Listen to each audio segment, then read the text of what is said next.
Manisha astrologer का नमस्कार। आज मैंने सोचा एक छोटी सी स्टोरी क्यों ना आप सभी के साथ मैं शेयर करूं।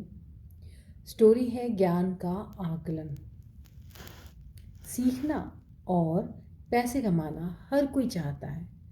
हर यह कैसे संभव हो सकता है किसी के लिए, वो बहुत कम लोग जान पाते हैं। किसी लक्ष्य को प्राप्त करने के लिए हमें जो ज्ञान की आवश्यकता होगी उसका आकलन हम नहीं कर पाते हैं। सफलता पाने के लिए आखिर हमें कितने ज्ञान की ज़रूरत होगी और उसे हम कहाँ से प्राप्त कर सकते हैं, इसका आकलन करने में हम असफल हो जाते हैं। ऐसा क्यों? हमें वो पथ नहीं मिल पाता जो हमें उस लक्ष्य तक लेकर जाए। आज यही कहानी आपकी मार्गदर्शक बनेगी जो आपको आपके लक्ष्य की प्राप्ति के लिए आवश्यक ज्ञान का आकलन करने में आपकी मदद करेगा, जिससे कि आप तेजी से सफलता प्राप्त कर पाएंगे। ज्ञान का आकलन के बारे में बताने जा रही हूँ। एक शहर में बहुत ही ज्ञानी प्रतापी साधु महाराज आए हुए थे। बहुत से दिन दुखी परेशान लोग उनके पास उनकी कृपा दृष्टि पाने हेतु आने लगे थे। ऐसा ही एक दिन दुखी गरीब आदमी उनके पास आया और साधु महाराज से बोला, महाराज मैं बहुत ही गरीब हूँ, मेरे ऊपर कर्जा भी है, मैं बहुत परेशान रहता हूँ, मुझ पर कुछ उपकार करें आप। साधु महाराज ने उसकी दशा को देखकर उसको एक चमकीला नीले रंग का पत्थर दिया और कहा, बालक यह कीमती पत्थर है, यह तुम्हारी पीड़ा को दूर कर देगा, जाओ इसकी जितनी कीमत लगवा सको लगवा लो और अपनी पीड़ा को दूर कर लो। वो आदमी वहाँ से खुशी खुशी चला गया और उसे बेचने के इरादे से अपने एक जान पहचान वाले फल विक्रेता के पास गया और उसे उस पत्थर को दिखाकर उसकी कीमत जाननी चाहिए। फल विक्रेता ने बोला, मुझे लगता है ये नीला शीशा है, महात्मा ने तुम्हें ऐसे ही दे दिया। हाँ, यह सुंदर और चमकदार भी दिखता है, तुम मुझे दे दो, इसके बदले में मैं तुम्हें 1000 रुपये दे दूंगा।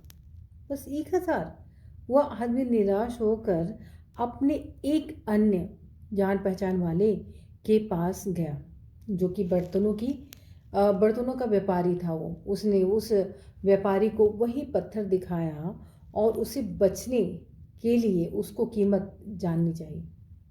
बर्तनों को जो व्यापारी था वो बोला, यह पत्थर विशेष रत्न है, मैं इसके तुम्हें 10,000 रुपये अभी के अभी दे दूंगा। अब वो आदमी सोचने लगा कि इसकी कीमत और भी अधिक हो गई, ऐसा क्यों? यह सोचकर वो वहाँ से चला गया। उस आदमी ने अब इस पत्थर को एक सुनार को दिखाया। सुनार को दिखाने के बाद उस पत्थर को ध्यान से देखा और बोला, ये पत्थर तो काफ़ी कीमती है, इसके मैं तुम्हें 1,00,000 रुपये तक दे सकता हूँ। वे आदमी अब समझ गया था कि यह पत्थर अमूल्य है। उसने सोचा कि क्यों न मैं इसे हीरे के व्यापारी को दिखाऊं। यह सोचकर वह शहर के सबसे बड़े हीरे के व्यापारी के पास गया और उसे वही पत्थर दिखाया। उस हीरे के व्यापारी ने जब वह पत्थर देखा तो देखता रह गया। चौंकने वाले भाव उसके चेहरे पर स्पष्ट नजर आ रहे थे। उसने उस पत्थर को अपने माथे से लगाया और पूछा, तुम यह कहाँ से लाए हो? यह तो अमूल्य है, यदि मैं अपनी पूरी संपत्ति भी बेच दूं तो भी इसकी कीमत नहीं लगा सकता। अब वह व्यक्ति सच में उस पत्थर की कीमत को जान गया।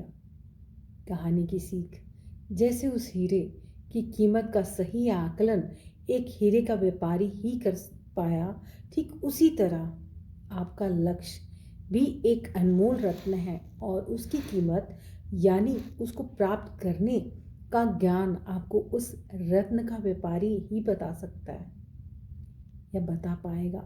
जैसे मेरा लक्ष्य एक मैसेज के थ्रू जो क्षेत्र के सबसे अच्छे लोगों के पास उस लक्ष्य तक पहुंचाने के लिए है।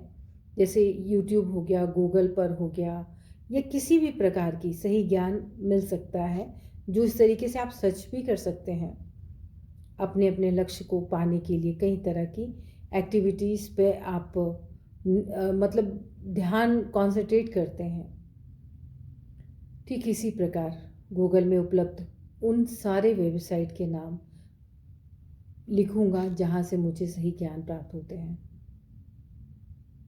कुछ किताबों का भी नाम लिखूंगा जो सबसे अच्छे हैं, और इस तरह उस ज्ञान का आकलन करूंगा जो सीधे मुझे सफल बना सकता है। यह वही राइटर की लिखी हुई कहानी है जो मैंने आप सभी के समक्ष बताया, और उन्हीं की कुछ लाइन थी जो मैंने अभी आपको बताया है। अपने लक्ष्य को एक कॉपी में लिखें हर दिन। उस लक्ष्य को गूगल पर, यूट्यूब पर सर्च करें कहाँ उसे अच्छे से सिखाया जा रहा है। इसी प्रकार अब लिख लें उन सारे चैनल, वेबसाइट और किताबों के नाम जहाँ से आपको वह सारे ज़रूरी ज्ञान मिल पाए जो उस लक्ष्य को पाने के लिए आपकी मदद करें। ज़्यादा जानकारी के लिए, हमसे जुड़े रहने के लिए आप हमारे नंबर पे संपर्क कर सकते हैं, अथवा हमारे चैनल पे भी सब्सक्राइब कर सकते हैं। आप सभी को मनीषा एस्ट्रोलॉजर का नमस्कार, धन्यवाद।